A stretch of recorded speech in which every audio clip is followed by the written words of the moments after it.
हाम्रो यो जेठ 15 गते गणतन्त्रको कार्यक्रम लगभग 12 बजेसम्म भएको हामीले सुनेका छौँ। 12 बजेपछि यो देशमा मलाई लाग्छ नेपाली जनताले गणतन्त्रलाई समाप्त गर्न खोजेको छ।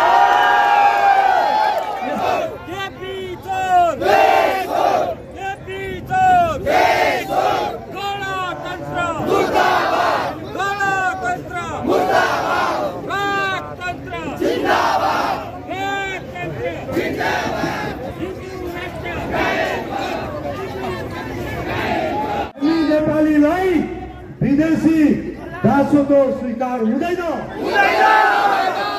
हाम्रो पुर्खा र शाह वंशको अटल प्रयासमा महायोगी गुरु गोरखनाथ र जगतजननी भगवती स्वरूप गोरखकाली आमाको आशीर्वादले बनेको यो पवित्र भूमि नेपाल हो।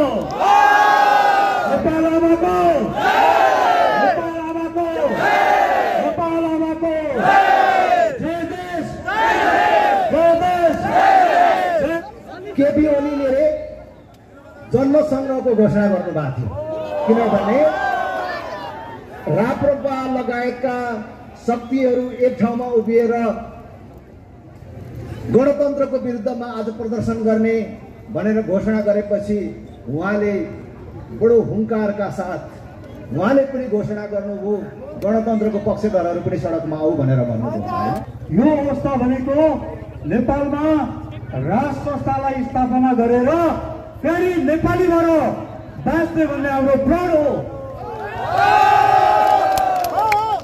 हामी नेपालीको रगत रगतमा नेपालीपन छ र हामी नेपालीको रगत रगतमा स्वाभिमान छ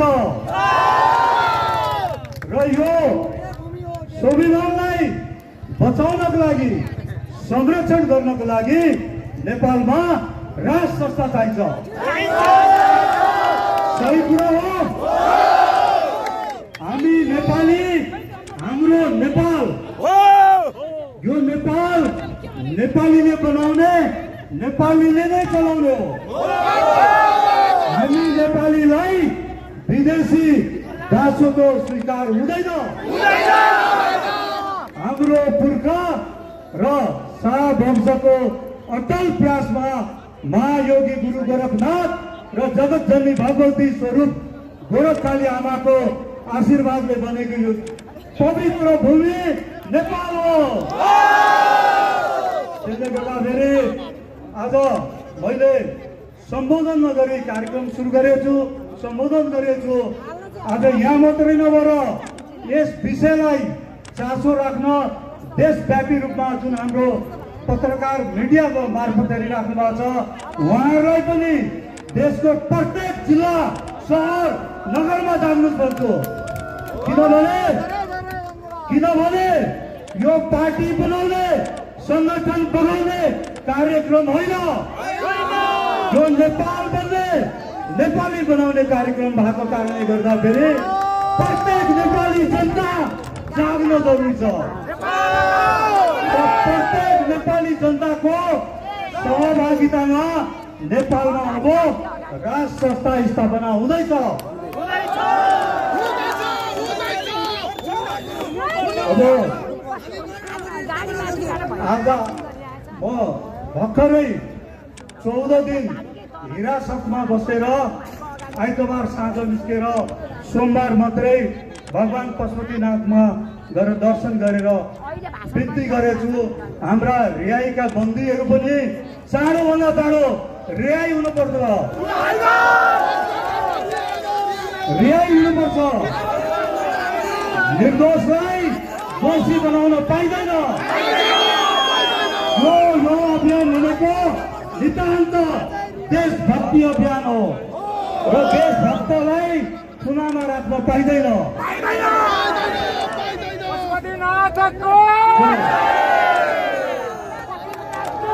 यो देशमा राज्यले आतंक गर्न पाइँदैन। आतंक गर्छ भने राज्यलाई कानुनले नियन्त्रण गर्नुपर्छ। यदि कानुन पनि चल्दैन भने जनताले नियन्त्रण गर्नेछन्।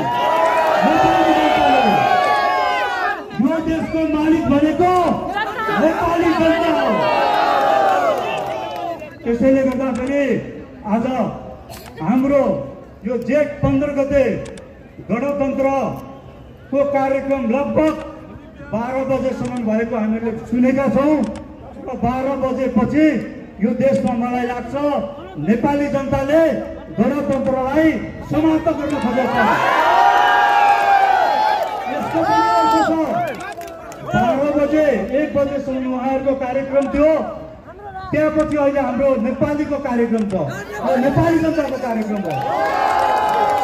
त्यसैले गर्दाखेरि यो आज पहिलो कार्यक्रम भएको कारणले आन्दोलनको पहिलो कार्यक्रम भएको कारणले गर्दाखेरि हामी नेपाली जनता जबसम्म राष्ट्र संस्थालाई स्थापना गर्न सक्दैनौँ तबसम्म हामी थाक्नेवाला छैनौँ। हाम्रो यो अभियान निरन्तर हुनेछ।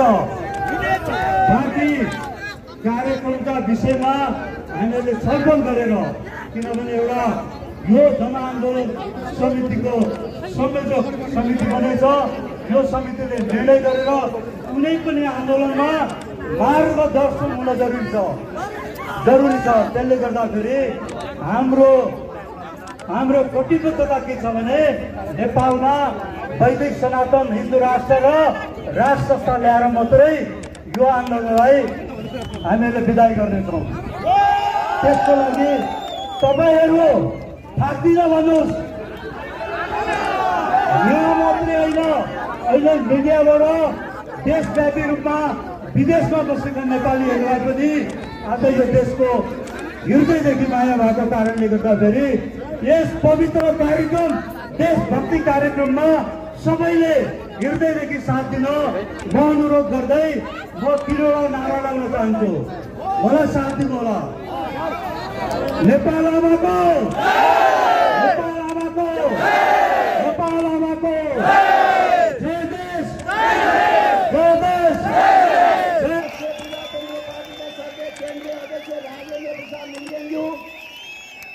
विचार जाँदै अब यो देश नै खोक्रो भइसकेको छ। आज कुनै पनि जेनेरेसनहरू अहिले नयाँ आएका जेनेरेसनहरू कन्ट्री छोडेर बाहिर जाने अवस्था भइसक्यो। केपी ओलीले जन्म सङ्ग्रहको घोषणा गर्नुभएको थियो, किनभने राप्रपा लगायतका शक्तिहरू एक ठाउँमा उभिएर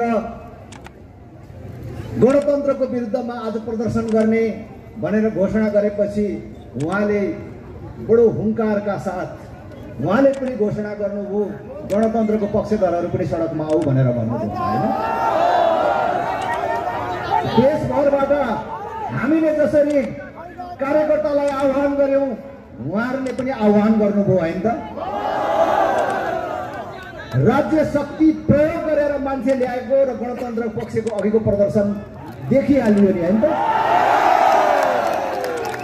त्यसकारण आज एउटा जन्म सङ्ग्रह सम्पन्न भएको छ कि जनता यो मकिएको गणतन्त्रको पक्षमा छैनन्। यो प्रमाणित भयो। म धेरै कुरा भन्दैन।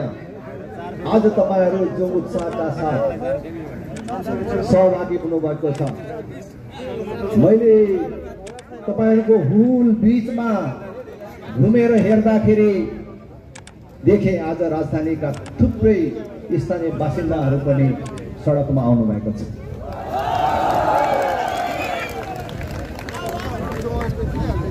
बाहिरबाट आउनुभएका साथीहरूलाई त हामीले भनेकै छौँ अब यो निरन्तर आन्दोलनमा बस्ने गरी तपाईहरू आउनुहोस् है भनेर भनेकै छौँ। राजधानीवासीहरूलाई पनि म अपिल गर्न चाहन्छु, निरन्तर यो आन्दोलनमा तपाईहरूले साथ दिनुहोला। यो आन्दोलन कुनै एउटा पार्टीको कुनै एउटा अभियानको मात्रै आन्दोलन होइन। हामी केही पार्टी, केही अभियान र केही संस्थाहरू मिलेर हामीले यो आन्दोलन प्रारम्भ गर्यौं होला, आह्वान गर्यौं होला। तर यो आन्दोलन नेपालको लागि नेपाली जनताले गरेको पहिलो आन्दोलन हो। जीवनकालमै यो देश बनेको देख्न चाहने, आफ्नो देश बनेको हेरेर मर्न चाहने सम्पूर्ण नेपालीको साझा आन्दोलन हो। त्यसकारण म सम्पूर्ण देशवासीहरूलाई यसमा साथ दिन, सहयोग गर्न र सहभागी हुन म हार्दिक अपिल गर्न चाहन्छु। अरू धेरै कुरा फेरि भोलि राख्छु, पर्सि राख्छु। आजलाई तपाईँहरू सबैलाई धेरै धेरै धन्यवाद छ। बिपिकाका केही अनुयायी लगायतका बुद्धिजीवी सर्कलले बनाएको संविधान थियो, संवैधानिक राष्ट्र संस्था र बहुदलीय प्रजातन्त्र सहितको देश थियो र त्यो संविधानलाई पनि अझै कमजोरी बनाउनको निम्ति 2051 साल फागुन 1 गते जुन किसिमको माओवादी क्रान्ति भयो, त्यो क्रान्ति एउटा स्पष्ट छ के बुझ्नुहोस् भने यही बसेका राजनीतिक दलहरू सबै मिलेर लडाएको। पुलिसको भित्र पनि सिआइडी, आर्मीको भित्र पनि सिआइडी।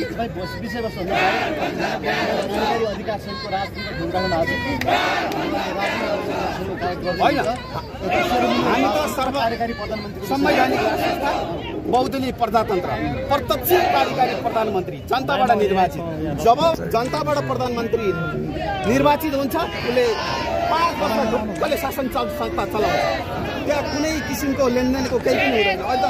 त्यो भयो भने हामी पक्कै पनि त्यो व्यवस्थाले देशलाई सुसम्पन्न बनाउन चाहन्छ। त्यही किसिमको व्यवस्था सर्वधर्म समवाद, बहुदलीय प्रजातन्त्र राष्ट्र संस्था एउटा आधार स्तम्भ र जनताबाट कार्यकारी प्रधानमन्त्री।